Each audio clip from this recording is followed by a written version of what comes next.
Peace, peace, peace. Welcome back. Welcome back, man. I'm multitasking. Like I said in my first video, I'm an artist. So this was the artist how I fed myself in the feds, right? So that's what I'm doing right now. I'm working on a picture. Matter of fact, I give you a quick glimpse of it. You see what I'm doing. You see that's Malcolm, but it's four people all together gonna be on this picture. But so yeah, last video I talked about Cumberland, man. Cumberland was a very unique location, as I learned later. I never had another situation like Cumberland. Cumberland was a learning experience, and it was because of all the Lawton inmates, right? Yeah, they were some funny dudes. But I got so many stories from Cumberland. I'm gonna tell you one of them, right? Well, I guess I can share two stories in this segment, right? About a couple things I experienced in Cumberland. So first of all, I was young. I was young and I was super active. Active means I was on homie time. All the dudes from Virginia don't be on homie time. Some dudes just want to be to themselves. They don't want to be a part of anything, right? So, we ain't really had gang affiliations. If we did, I didn't know about them. We just had cars. And let me break down the car situation for you in federal prison. If you know anything about federal prison, if you've been informed about federal prison, people are a part of what we call cars, right? And a car is your group. It's like almost like a gang affiliation, but it's not a gang. So if you're from Memphis, Tennessee, you're in the Memphis car. Or when you're far away, you're just in the Tennessee car. Or you're in the Virginia car, or you're in the North Carolina car.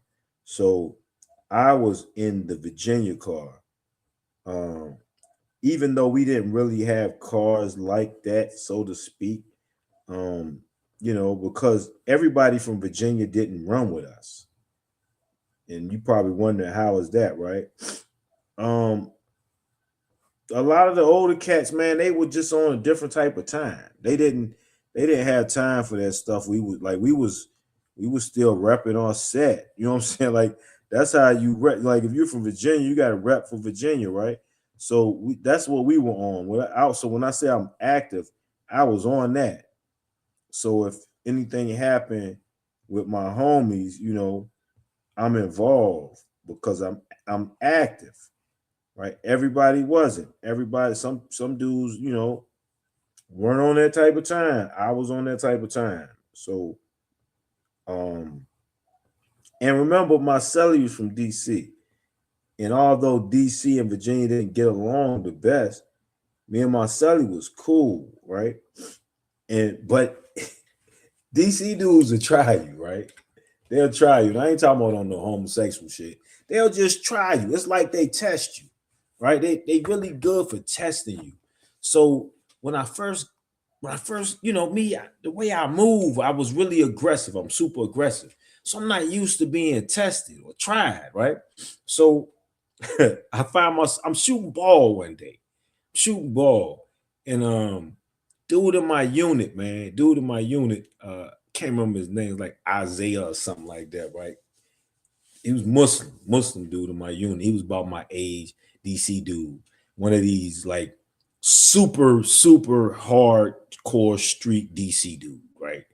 Like he was like the image that pops up when I say DC dudes or anybody else in the Fed, they see this nigga because this is the type of dude he was, right?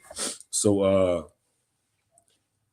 I'm peeping how dude like watching me and shit, watching how I move. And these the younger dudes and the younger dude. Like if anything happened on the yard, it's gonna be between the young crews. The older dudes be out of there. They don't pay no attention to that shit. It be the younger dudes in their 20s, right? So these dudes in my unit, they in their 20s. You know what I'm saying? I'm in my 20s, and it's not a lot of Virginia dudes in my unit. It's a few of us, but most of the Virginia dudes was in other units, right? So I'm seeing how this dude kind of, playing me close, right? Or just the energy from him. So we shooting ball one day, and he like, yeah, young, what up, young? Like he talking to his people or whatever, right? And they kind of deep. It was a bunch of them on the basketball court. It wasn't, but I think I might have been the only Virginia dude balling that day. I didn't care, you know what I'm saying? So I'm balling, and dude kind of fouled me kind of hard, right? And I'm like, like on a rebound, like he just went up like hit me on the back of my shoulder or something like with his arm. Grab rebound, grab. I'm a beast in the paint, right? I'm a dog in the paint. I'm real strong in the paint, right? So I big boy him, you know what I'm saying? And score, I think he's playing 21. Playing 21. 21 is like every man for himself, right?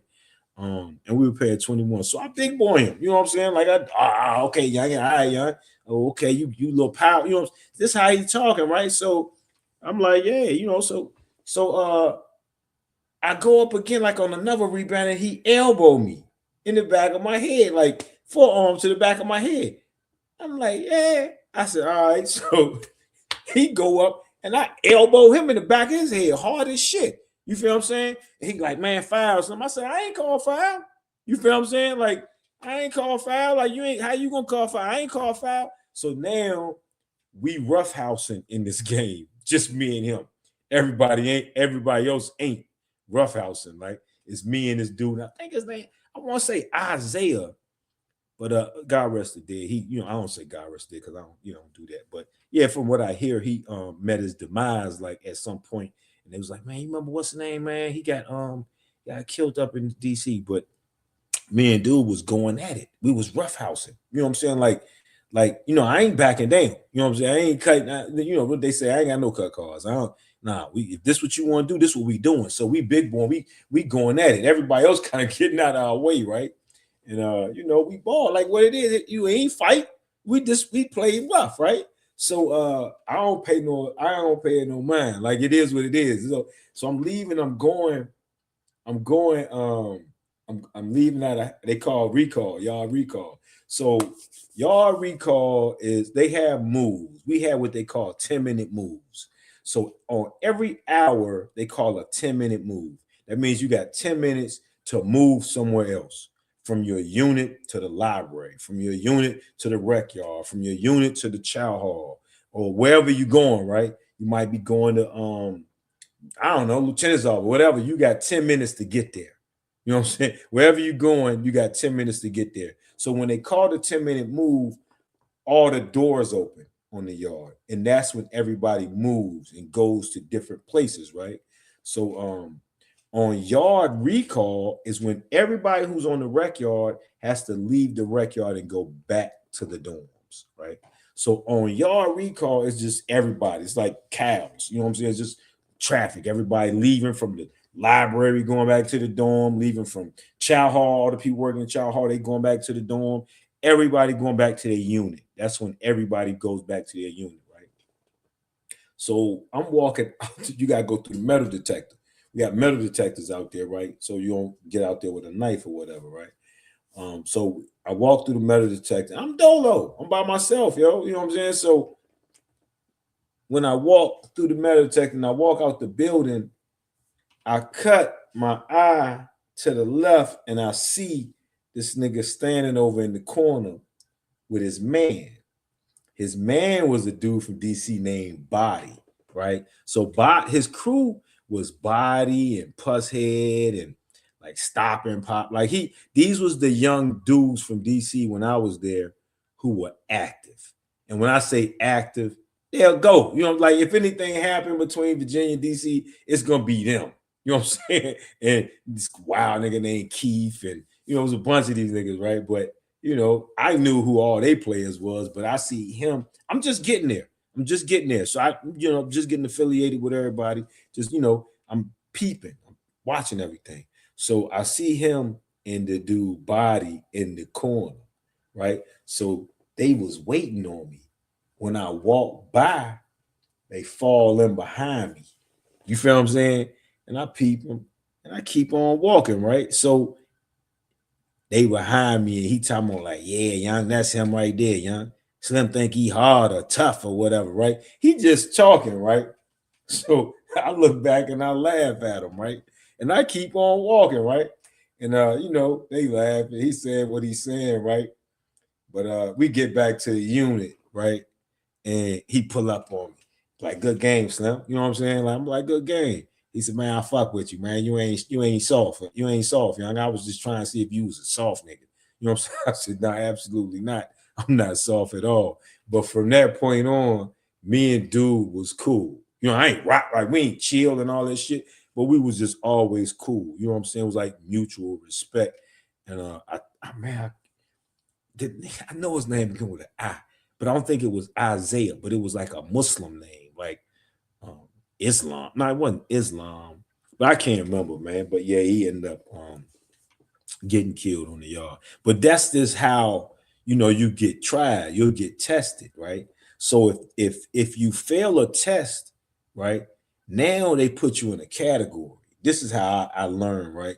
If you how you react to different situations on the yard can determine how your time gonna be there, right? So first of all, this dude is active.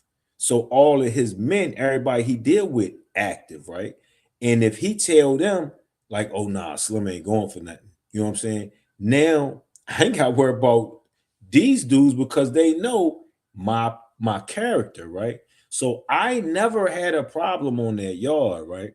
Because of how I responded to being put in situations, right? And I never like all them dudes, man. Like I know they ain't going for nothing either. You know what I'm saying? So you got it's a bunch of men, you know, a lot of alphas, right? And you know, once you realize that, okay, dude on man time, he gonna get out there if he have to, meaning he will fight if forced in a corner, right? So they knew that about me. And who also knew that about me was my homeboys, right? So my homeboys, meaning the Virginia car, right, started to see the type of person I was. And there were a lot of guys, it was a bunch of us, younger cats, right? And there were a lot of guys who respected that about me. So because of that, they kind of lean to dealing with me. Now, mind you, at the time, we don't really have a shot caller per se. But out of the young guys, there's one guy who was kind of older than us, and he kind of led the young guys. And he was from Richmond, right? He was from Richmond, right? I say his name. Dude's name was Rick. So Rick was a taller, ripped up dude. He was a little taller than me, but he was ripped up. He was an older cat, right? Not way older than us, but he was older than us. And he was a serious dude. Rick was always a serious dude. Like, I don't ever think I seen this nigga smile ever. You know what I'm saying? Like, Rick was serious, right? But Rick was just a lot, he was just, I don't know, he was serious. He was real smooth dude, serious dude, always mad, it seemed like. And somehow through my movements, like dudes just started dealing with me who didn't really deal with Rick. You know what I'm saying? So I don't know how, I don't know why. So when I came, I put a poker table down. I pay attention to details. And I noticed that there was one poker table on the yard. This old dude from Fayetteville named Dredd, he had the poker table. His poker table was 5 books or more buy-in, right? So 5 books back then, 5 books, that's $25, right? Books were $5 a book. So it was $25 buy-in just to play at his table, right? And I'm sitting there and watching, right? I'm just getting there. I'm like, man, I ain't trying to pay no $25 to get in the game, but I play poker. And I'm watching. It's a lot of dudes just around watching this poker game. And all these dudes that played this poker game were like the big dudes on the yard. All these dudes had tickets. You know what I'm saying? They was, so let me break that down, right?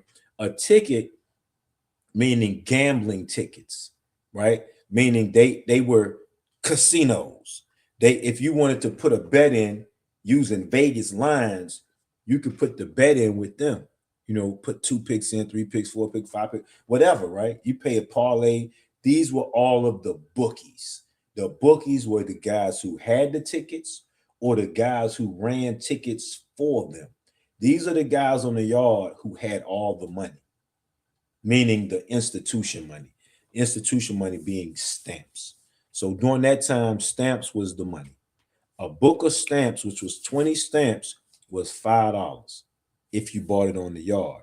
If you bought it from commissary, it was probably 5 and some change, you know. Hello, Carlos Park speaking. God damn, I hate them people when they call about nothing. But anyway, so a book of stamps was at that time, and this was in like 2000, 99, 2000, it was like 5 and some change. So you save money if you buy it off the yard. You lose money if you buy your books from the store. As soon as you buy a book from the store, you pay $5.75 or whatever it was, right? It automatically depreciates to $5 value on the yard. So it would behoove you to buy your books from guys on the yard who have been stockpiling books for years, right? They're dudes who we call them stampainaires because they are like millionaires in stamps. They got that many stamps. You got dudes who got 400 and 500 books stashed. You know what I'm saying? So these dudes have their weight. They don't even have to go eat in the chow hall. They can have somebody cook for them. So you know, that's the type of compound Cumberland was. So a lot of guys there with money. Bunch of Italians there with money. Italians, they cooking in the microwave all day. They cooking pasta. You know what I'm saying? Like they eating like they these real mafia guys, right? So yeah, that's what I was around. But my guys, I opened a poker table. When I opened my poker table, right? I opened my poker table because there was a demand for it. Everybody couldn't play at this dude Dread's book, 5-book table. So I opened the poker table one day, and mine was a book to get in. Yeah, I said, okay, it's gonna be more people want to play, and they only got a book. You know what I'm saying? So I opened the 1-book table, right? I promise you, right? Like within an hour, my table is so full, I had to get up and give somebody my seat, which is a good thing. If I'm not playing, I'm just cutting, right? So I'm just sitting around cutting. I got a table full, right? They playing, I'm cutting. And I played wild card. I played dealer's choice. So I had a dealer's choice poker table. You can play whatever, right? And Dread, his poker table was like straight games, right? Like what's it called? What was that shit called? Texas Hold'em. He played Texas Hold'em, Omaha, and straight 7. Them the only games you could play at his table. So when I opened a dealer's choice table, it gave them more variety. So now I got people like, man, what y'all playing? I'm like, dealer's choice, because that's what we played in state, right? So they like, man, I want to see. So they sit there and they give me their books, and I got the books put up, right? And all I got to do is cut. I got chips made, so I'm cutting a chip every 10. I don't remember what my cut was, but I'm cutting. You know what I'm saying? So I'm sitting there eating. And then another table, there's so many people standing around. I'm like, man, they're like, man, you want to open another table? I'm like, yeah, I opened another table. I opened another table beside it. So now I'm getting overwhelmed because I got 2 tables. And one of my homies that I did not know, he's from Portsmouth, right? And he was like, man, what's up, homie? You need some help? I'm like, yeah, homie. I looked at his number first. He had what's on the 085, 083. He had an 083. I'm like, where you from? I'm from Portsmouth. I'm like, yeah, man. I said, man, can you cut this one for me? So he started cutting the other table for me. My first day, I'm running 2 tables, yo, full. And there's still people waiting in line to play. So as people lose or whatever, they get up, man, seat open. Man, I ate that day. I broke him off with 5 books. That's how much I ate, just for helping. You know what I'm saying? So he's like, man, you gonna be out here tomorrow? I'm like, yeah, I'm gonna be out here every day. Man, I got you, homie. I'm gonna work with. So every day now, this dude Sean I met from Portsmouth ended up being my partner because he stepped up. You know what I'm saying? So me and Sean ended up getting tight, and I didn't know much about Sean, but I learned a lot about Sean. I learned, from being in them situations, right? He ain't ducking no wreck. You feel what I'm saying? So, and he kept the banger on him, right? So I'm like, oh yeah, this is perfect. This is perfect. So now, my time there, now people see me like this nigga's a go-getter. Like, like immediately I start getting money, right? So I'm eating. I become a stamper there on the yard. And my first problem that I had, man, ironically, I had one fight my whole 17 years, and this is where this fight occurred. And this is how the fight started, right? We won't even fight. I just had to beat a nigga ass. And this why. So because I had so many stamps, when you have stamps, you can buy stuff, right? You basically got money. I'm fresh off the streets. I still got street money. You know what I'm saying? So dude came on the yard. And when you're in there, you want to look fly. You got women that come here. We had a lot of women that come in. It was mostly white women. I don't even know if we had but one black woman, and she ain't had no hair, Miss Crump, right? So dude came on the yard with these black Nikes that they didn't have where I was at. Every institution got different shoes they sell. So when people come from other institutions, a lot of times they bring stuff that they don't have at your institution. And when they bring that stuff, it's worth money, right? Supply and demand. Oh, you see my camera back here. I didn't even realize I had my camera in view. I'm a shooter too. About to do my first movie. But yeah, I'm working on that, working with that camera right now. But yeah, dude had some shoes. So I'm like, yo, what you want for them shoes? And he sell them to me for 20 bucks. They some black Nikes, and they don't have them there. This particular type of black Nikes. Hello, Carlos Park speaking. Hey, how you doing, Mr. Parks? This Brian with Rooter. Yes, sir. You on the way? Yes, sir. We're right now out in Graham. We're about 47 minutes out. I'll be here. Get there to pick it up. All right. Okay. Perfect. All right. Bye-bye. You see how I code switch? Look, when I switch tones, when it's a business call, I can switch it up real quick, right? But anyway, what was I at, man? The shoes. I bought these shoes, right? So this dude just came on the yard. He from Detroit, right? And he in the sale with his homie who just came on the yard. He from like Ann Arbor, another part of Michigan, but not Detroit. So they homies. They in the sale together, and they in the sale with my homie, but he from DC, but this is my man. We call him Six. He's a real tall, older cat, about 6'6", 6'7". I don't know. We just called him Six. But that was my chess partner. I was just playing with chess all the time. So me and him had gotten real cool, right? So just because Virginia and DC don't get along, don't mean we don't rock. Like we don't get along if it's a fight. You know what I'm saying? Like, and really they didn't like a lot of Virginia dudes, but they like me.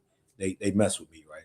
So yeah, anyway, at the time, man, I was working on the yard. I worked on the yard, which means I was out there. I'd be with a pooper scooper. Pooper scoopers, them things that you like a little broom, like dustpan with a handle, and you got a broom, and you just go around and you scoop up trash. That was my job. It was just a bullshit job. You got to have a job when you work, when you're in the feds. You got to work somewhere. So I just wanted to get something that was light duty. I ain't really do nothing. I'll go out there an hour or two, and I'm done for the day. And I'm out there, and one day, and this dude I bought the shoes from came up to me. Right, he came up to me. He was like, "Man, what's up, Cap? I got to holler at you." I'm like, "What's up?" It's him and his Sally, right? He's like, "Man, somebody stole my books." Right, so I gave him 20 books. I gave him 20 flat books, which were brand new books out of commissary. Flat books were like, a little better than the old books or stamps that are assembled into 20 and put a rubber band around it or whatever. Right, I had flats, so that's what we call flats. I gave him 20 flats. Flats are easier to stash, So I was like, yeah, I said, man, that's messed up. He's like, man, you don't know who might have did it? And I'm like, nah, I don't know who might have did it. You know what I'm saying? Like, yeah, why would I know? You know what I'm saying? But so So now I'm kind of like, you know, my antenna up. I'm like, he was like, man, somebody said you might have got me. I'm like, what? Like now I'm mad. I'm like, huh? Who said that? I said, Slim, I don't steal. You know what I'm saying? I said, man, I got stamps. Why would I steal? Right. So he's like, man, they was just saying you probably circled back and got the books. I said, nigga, I don't even know where you had the books. What the fuck is you talking about? So now I'm mad, right? So this a dude my age. He from Detroit. And this man, and I'm by myself on the yard. Like, but I'm cool. I'm good. I don't map. I don't care. I'm like, yo, who told you that, yo? Somebody in the unit said that? He's like, man, I can't say who said it. I said, what you mean you can't say who said it? I said, man, somebody accused me of stealing. You got to tell me who said it, right? So it's rules in there, right? You can't just go tell a person, oh, somebody said, okay, who said it? They got to stand on it, right? So I'm like, nah, we going back to the unit. We go down to the unit. It's a move. And I'm like, I'm mad. At this point, I'm mad. I'm like, yo, who said it, yo? And I take him, we go to his celly, 6, right? I'm like, 6, your man said, you know, he's like, man, you gotta tell him who said it. Because that's the rules. You know what I'm saying? And dude's like, man, I can't say who said it, right? I'm like, man, listen, man, you just said somebody accused me of stealing. I said, first of all, I said, man, where did they take the books from? Right? Because now I'm going into my problem solving mode. Like, who took the books? I said, I gave you the 20 books. I don't know where you put them. We go in the cell. He said, man, they just hit me and my celly locker.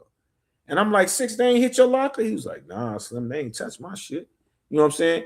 I said, so somebody, and I know ain't nobody going in 6 room. You know what I'm saying? So I'm thinking to myself, right? I'm just doing the math, right? And I'm watching this nigga Celly. Nigga acting nervous and shit, smoking cigarettes and shit. Because they had cigarettes back there, right? So I'm like, man. I said, man, 6, let me holler at you real quick, right? I go out at 6. I said, man, let me use that thing, man. You know what I'm saying? And 6 was like, what you talking about? I said, man, let me use that knife. Man, you don't need to do that, man. Come on, Slim. I'm like, man, 6, just let me hold the knife, man. Because I know 6 got a nice banger, right? And he got it in a good hiding spot, right? I ain't going to say with his eyes, because he tall, he can access his joint, and we can't. Nobody else could get the joint. He's like tall as shit. You know what I'm saying? So I'm like, man, come on, 6, man, let me hold the joint, man. You know, because I kind of got an idea where these motherfucking stamps went. You know what I'm saying? So I forgot a part. So during that time when he was asking me, I'm like, man, listen, man, I don't do no stealing. I said, man, we got thieves, but everybody know who the thieves are. You know what I'm saying? He was like, yeah, I know. They told me that dude Black be stealing too. I said, well, you need to holler at Black because I don't do no stealing. You know what I'm saying? I don't steal. That ain't my MO. You know what I'm saying? So anyway, now this is all I said, right? I didn't say Black stole anything. I didn't even know you know Black. I just said, well, if that's the one they said be stealing, you need to holler at him, not me. This motherfucker go back and tell Black I told him he stole it. I'm like, huh? You know what I'm saying? So I'm like, hold up, something. Black like, man, Slim, you told that nigga I robbed him. Like, absolutely. I'm like, hell no, I ain't tell him that, right? So, man, come on. And I fuck with Black, right? So I'm like, Black, come on, man. You know I wouldn't say no dumbass shit like that. I said, yeah, man. He said you said I stole, I robbed him. I'm like, yo, he gotta see me. At that point, I'm like, dude gotta see me. So anybody who doesn't know, I'm a real estate agent, right? So I just got a lead, and they're gonna call me right now. So we're gonna commercial break, and I'll come back and I'll cut this part out of the video because I know I'm gonna get a buyer lead in a minute, and I need this money. But they ain't called yet. But anyway, so I'm like, something ain't right. Something ain't right. So I see that they tried to pit me against Black, right? So Black kind of dumb. He can't think past go. But I'm like, I see something ain't right. I'm like, what the fuck going on? I can just feel it, right? And I'm like, Slim, I said, 6, they ain't hit your locker. He said, nah, they ain't touch my locker. I said, did they take anything else in the room? Did it look like they went anywhere else? He said, nah. So I go back to the Detroit dude again. I'm like, yo, why the fuck y'all tell Black I said he stole the shit? He said, man, I ain't tell Black nothing. I said, what you mean you ain't tell Black that? He said, nah, my celly told him that. Your celly told him that I said commercial break. Hello, Carlos Park speaking. Hi, Carlos. This is Sandy with Realtor.com. I'm a coordinator operator at Mosel Inc. And I have a client on the line for you, and this call will continue for quality purposes. So, his name is Andres. He's not yet pre-approved. He's looking to move in the next 3 to 6 months. He doesn't have an agent. He's looking.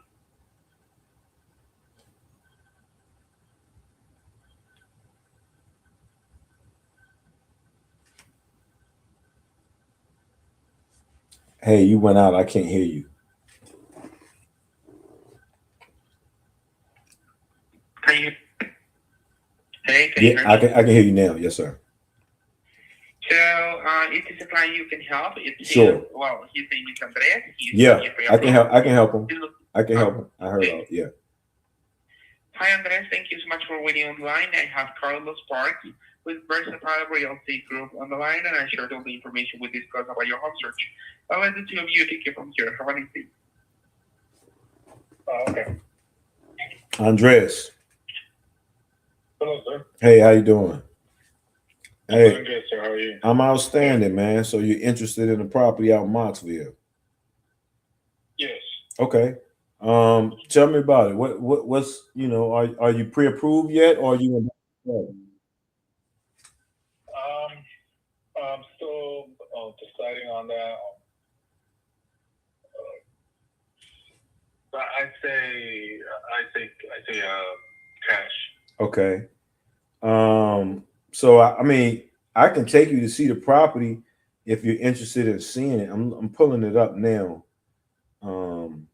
See what kind of property this is. Is it land or is it a house? It was a house. I have a. Sorry, I'm getting a lot of text right now. All right.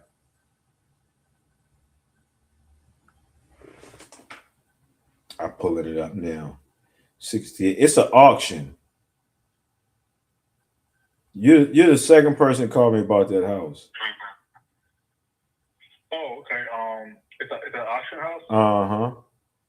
Yep. So that's the price it starts at, but they have bids and then they have upset bids.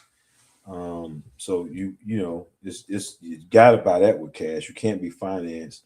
And it's let me see, 712 years. Been on for 8 days. I'm pretty sure it's probably gotten the bidding has started.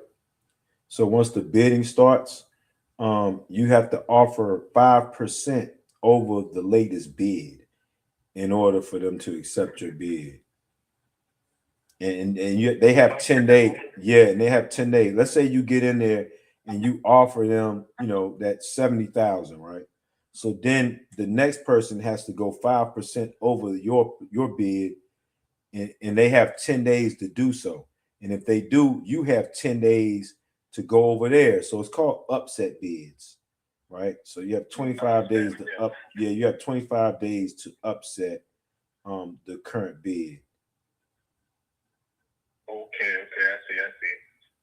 Sure. So that's the price that it starts at. Yeah, I was saying you're not gonna find a house for that low now. No, absolutely not. And I'm looking at the house. The house is probably gonna sell for about between 150 and 200,000.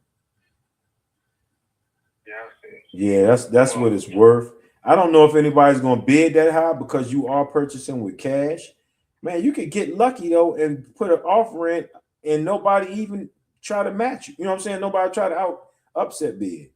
It's highly unlikely, but it's possible. Anything is possible, man. So, it doesn't cost you anything to shoot your shot. You feel what I'm saying? Like all they can do is outbid you. But I can find out the platform you got to go bid on online, and I'm gonna send it over to you.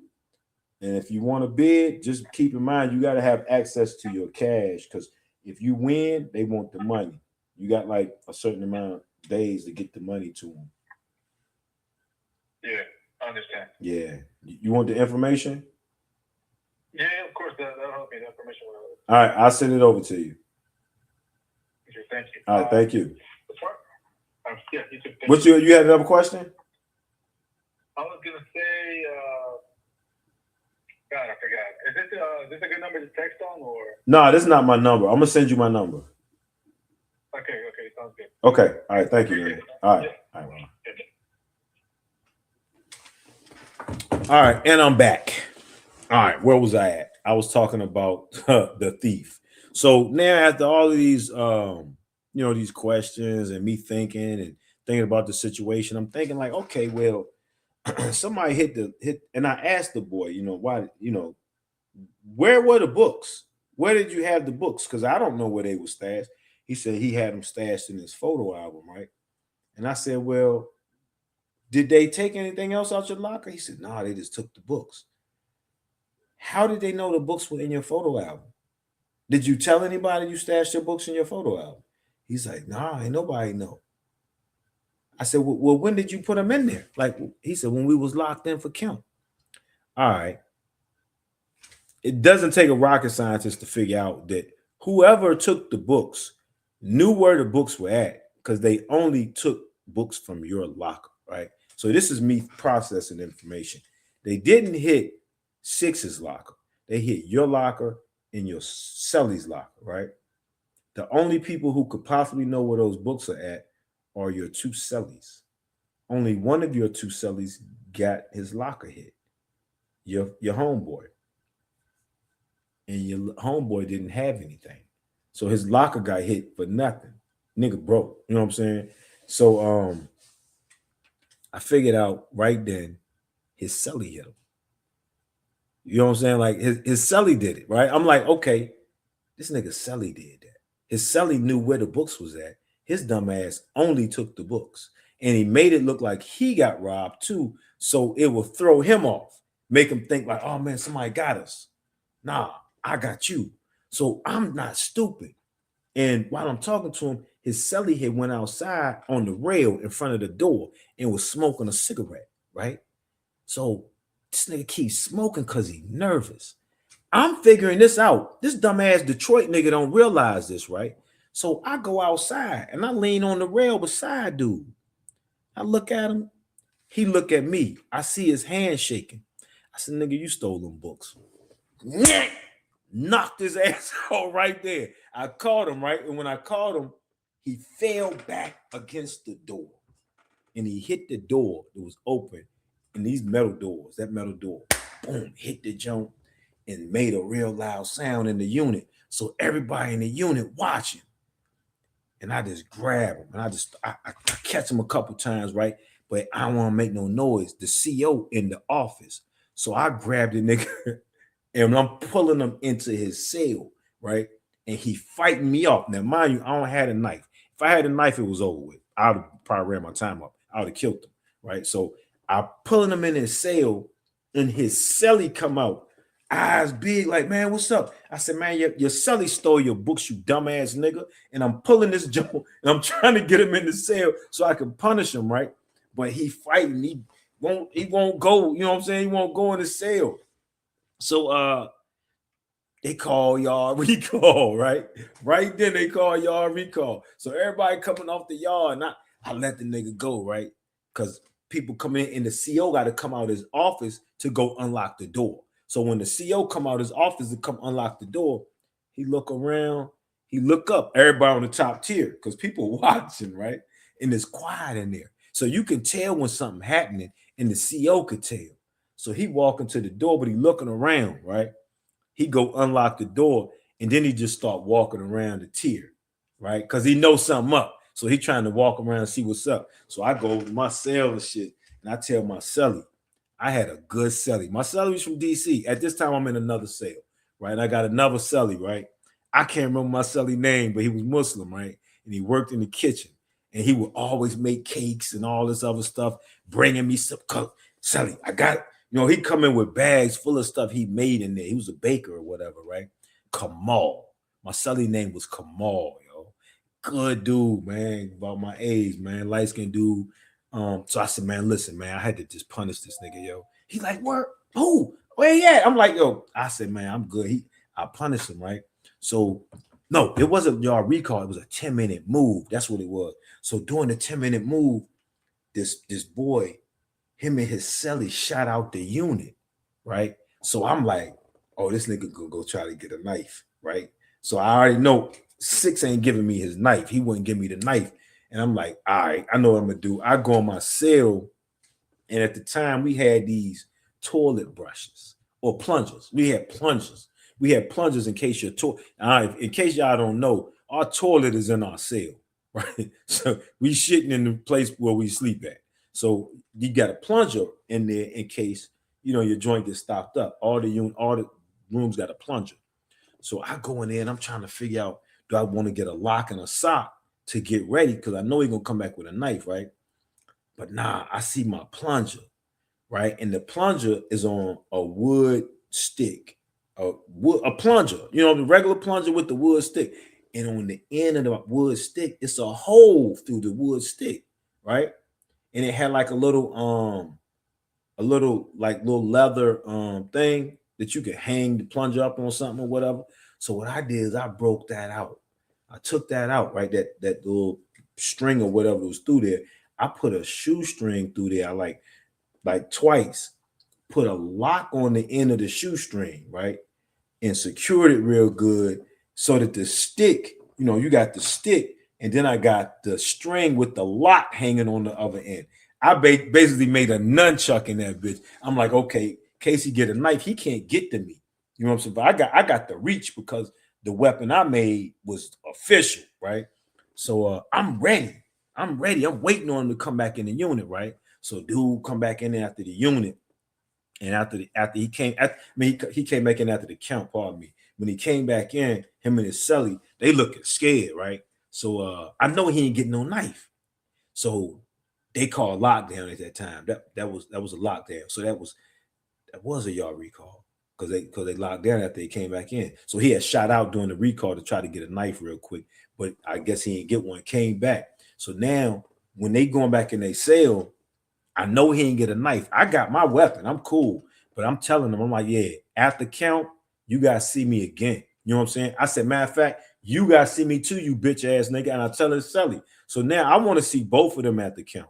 I don't line it up. You know what I'm saying? And I promise you, these dudes my same size. The one I beat up, he was a little slimmer, but he my air like he was God body. And I hated to put hands on him, but he wasn't moving like it. You know what I'm saying? So, I got to see y'all again. So after when they lock us down for count, they go in the cell, with six, and I'm in my cell with my celly Kamal, and we ready to come out at the count and handle that business, right? And these two niggas checked in doing count, man. They went up top, like when they counting, they knock on the glass and say, man, we gotta go up to the hole because they was scared. You feel what I'm saying? Like, I'm by myself, yo. I promise you, I ain't had no homies in that unit. Bird, I had Steve in there. And of course, he ready to, go. But I'm like, nah, I got this. You know what I'm saying? But these dudes check in. They check in, and that's a coward move. Cowards check into the hole when they're afraid to confront an issue or face an issue. And these dudes checked in, man. And I was mad. I'm like, look at these bitch ass niggas checking in. I'm on the door. I'm like, you bitch ass nigga. You know what I'm saying? Like, I was mad. You know what I'm saying? I was mad because I don't get out of character like that. Like I said, I had one fight in 17 years, and they kind of forced me. You don't accuse a person of stealing, right? You can fuck my face up for good. You're not gonna mess my name up in this institution, and then circle back. Let me tell you what happened after they checked in. Mind you, during this time, all of the Virginia guys had got, that's why I want no Virginia dudes. They opened Petersburg, FCI Petersburg. And during that time, all the dudes from Virginia and a lot of dudes from DC, a lot of dudes from Maryland, they all put in for transfers to this new institution. New institution brings new opportunities, right? And although Petersburg is further from DC and Baltimore, it's still in Virginia. And it's still close enough for their family to come to, and it's a new yard. So people want to go to new yards, right? I didn't go because I had gotten a shot and I wasn't able to go. But that's why I want that the Virginia guys wasn't in there. That's why I didn't have a lot of homies. During that time, a lot of Ohio guys, Detroit, Midwest guys came on the yard, right? And I had a good rapport with these dudes, like, because there wasn't a lot of Virginia dudes there at this time, but they had a lot of respect for me. I was still doing my thing, poker, and I was a mover and shaker. I was always on something. I was always doing something. But the Detroit dude, the shot caller, they called him Slim. Slim asked me to come out to the yard, so I came out there because I fuck with Slim, and he's an older cat, right? And he not Slim. He was chubby. I don't know why they called him Slim, but maybe it used to be Slim. But he called me out there. He was like, man, what happened with you and my little homie, right? And I told him everything, right? He's like, yeah, well, man, the little motherfucker came out trying to get a knife. You know what I'm saying? I said, yeah, I knew he was gonna try to get a knife. He said, man, you know I wasn't gonna give him a knife when he told me what it was for. Nigga, I fuck with you. You know what I'm saying? Like, dude, they really fucked with me. The Detroit cats, they really like. I don't know how I was so tight with the Detroit dudes. I had a Detroit dude I worked with on the yard, and I was really cool with I like their aura. You know what I'm saying? Like we kind of like I like that the way they carry themselves was a little different. We weren't used to Midwest dudes. Like the Ohio and Detroit, like I had never encountered these dudes on the street. So this was my first time encountering them, but they refused to get a man a knife, you know, on the strength of they knew me, they knew my character. So I was able to clean that up. And yeah, the Detroit and Ohio and all that, when they brought them in, they brought a different element to the yard. Cumberland changed after that, right? And you know, there was an influx of homosexuality that came on the yard, a bunch of punks. And my next story, I'm gonna tell y'all about a punk, man, legendary, man. And I was gonna do that on this one, right? But this punk and all the punkettes, all the other punks, right? They changed the culture at Cumberland, man. It became yeah, it was a freaky yard. Let's say that, man. So I talked y'all about that on my next episode of Fed Time Stories, man. I appreciate y'all for tuning in. Peace.